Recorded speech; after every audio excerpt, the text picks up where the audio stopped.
Hi there, Liron here. Thank you for joining me in another lesson. Now, we've already talked a bit about simplification in more general and broad terms, and also what we're going to talk about in the course. Now, before we get to the actual how and to the techniques of how to simplify, I want to talk about an important topic, and that is the big idea. Now, this is something I borrowed from marketing. So one of the things that really helped me when I promote my courses, my teaching, whatever it is to have a big idea, and that is the main thing I want to convey with my ads or the thing that the viewer is going to see, even the video.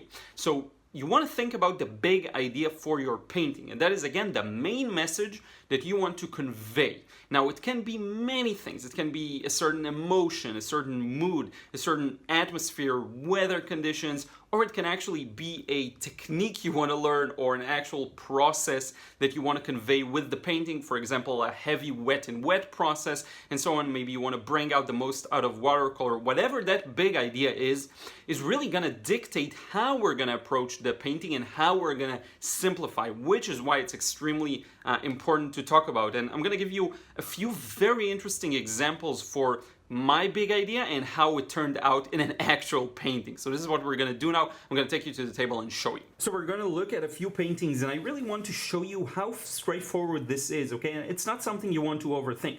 So here, for example, in this painting, my goal was basically to convey a sense of realism and a sense of place. What I really put emphasis on here is getting everything to be as accurate, as tight, as good looking as I could. So you see the sign, the actual lettering on it, which people actually commented on where I posted the video on multiple places, and people commented on how nice it is to see the lettering and they recognize the place. So it really provided that sense of place. So this was everything I was about here. You can even see I used the grid method to get the drawing to be accurate because it was so important for me to get everything accurate. The drawing, the painting, the values, the whatever.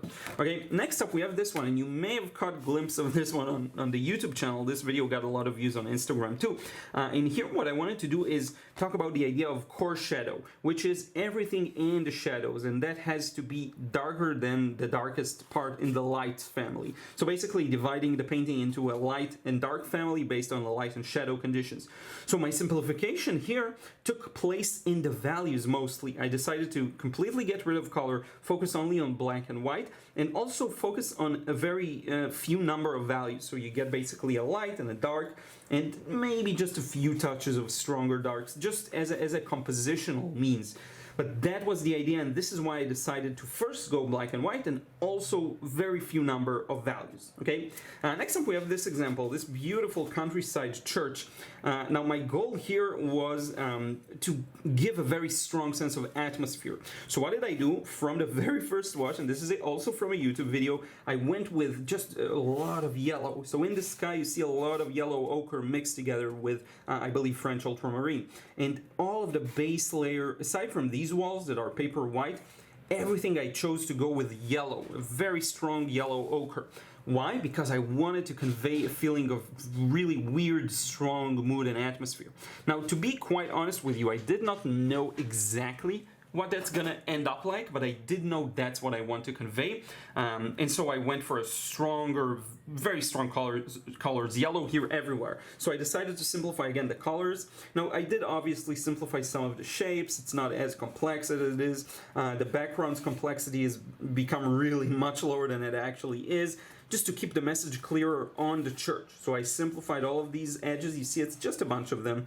I simplified all of these dark transitions right around here because my emphasis again was not on the background but rather on the church itself. Okay, now I want to show you a very fun example. This is a study I did of Alvaro Castanet, and as such what I did here in terms of simplification is basically take his impression and his simplification. So what he loves doing is, you know, combining all of these large areas together. And this was done quite a while ago, so you get to see a result that would have probably turned out very differently today.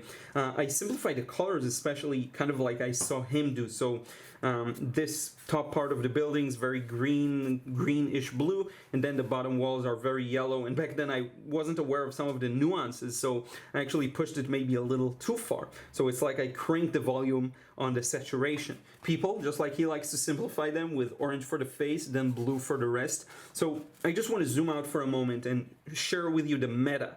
Okay, the meta here is that what I wanted to, the big story here, the big idea here was to create a good copy, quote unquote, or study of Alvaro Castanet. And what kind of a simplification it led me to doing? Simply what I saw him doing. And that's it, that's what it's all about, okay, in this example. I want to show you this one as well.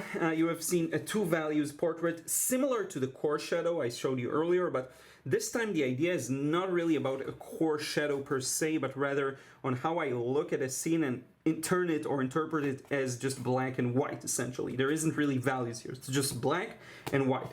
And so obviously I decided to go with fewer values, which is the black, quote unquote, and white. Now, to make the exercise a little more fun for myself, and that was a part of the big idea for me, I chose different colors for it, also to make it a more interesting and entertaining process for the viewer. So I decided to go with a color to represent the black. Okay, the shapes were very intuitive, so I can't really say, I simplified them greatly just based on how I saw them. There wasn't really a lot of planning in that regard, which is why the shapes are a little all over the place, but I am very happy with how they turned out, okay?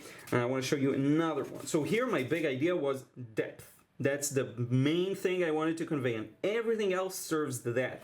So first off, the values have been highly simplified. You get the background wash, and then a slightly darker wash, and then a very strong wash in the foreground. Now, one important thing to note is when it comes to the shapes. I highly simplify the shapes. Why? Because all of these elements are a little farther in the background, so all of these details within the paintings, all of the windows, all the things that you don't really need to see, the details on the bridge between the two buildings, all of these don't matter, so I just did not include them at all. So I highly simplified the shapes that I saw, and the drawing supports that. The drawing was just an outline. Almost no details within the buildings, okay? I hope that makes sense. And because I wanted this to be also a bit moody and atmospheric, so depth plus mood and atmosphere, it really is a gloomy color palette. So I went with a lot of greens and grays and blues for the most part. Okay, so that makes sense. Here's a really fun one. So for this, I really wanted to express golden light. It's also how I named the YouTube video based on this tutorial. And because of that, you do see a lot of yellow dominating the scene. So the colors have been highly simplified. Now, two things. For the sky and for the shadows, I did something interesting, I think. I went for a cooler temperature. I think cooler than the previous church example. If you compare the sky here as opposed to here, you see the difference. Now, the reason for that is that I really wanted to emphasize the golden light on the ground and the water and the building rather than the sky. Okay, I did not want to emphasize it on the, I'm going to set this aside a bit. I did not want the sky to be a part of the golden light. Now, another thing is the blue in the shadows really supports that in terms of temperature. It gives a cool punch to balance out all the yellows. And that's how the big idea led me to choose these colors, which are, again, mostly yellow and blue with some green, barely any red here, because it just doesn't play a role. And also, choosing how strong the difference between the temperatures is going to be. The yellow is pretty dominant, and so the blue is also quite muted to balance that out. In terms of shapes, I always simplify greatly, just to make it simpler for the viewer. All of these, this line wasn't as straight, the more details within the shadows, within the light. This area here, just to show there is some moss and some random foliage. Maybe it looked like this more in the reference photo, but I decided because it's close to the edges, I'll blend it out. And because the idea is the light here, the details of that kind do not matter as much. Okay, it's the overall composition of warm and cool, warm and cool, warm and cool. Okay, I even added some highlights here that are very warm light with my John Brilliant Shinhan PWC paint.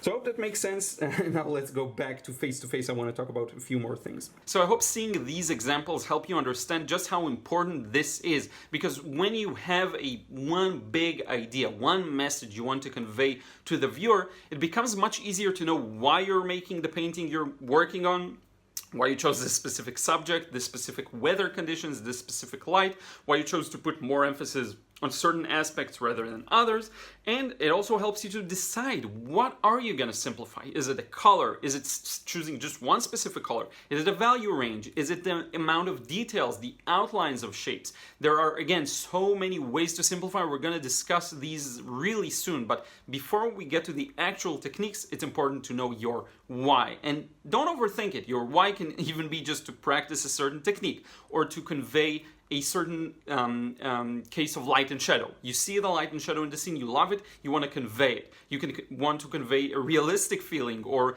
a loose impressionistic feeling or like an expression, whatever it is. It doesn't matter. You don't have to overthink it. It's just as long as you have something to say. And by the way, sometimes it can be not knowing what the big idea is and kind of throwing things at the wall, seeing what sticks. So I hope that makes sense. I hope seeing the examples really drove home this point, and I will see you again in the next lesson.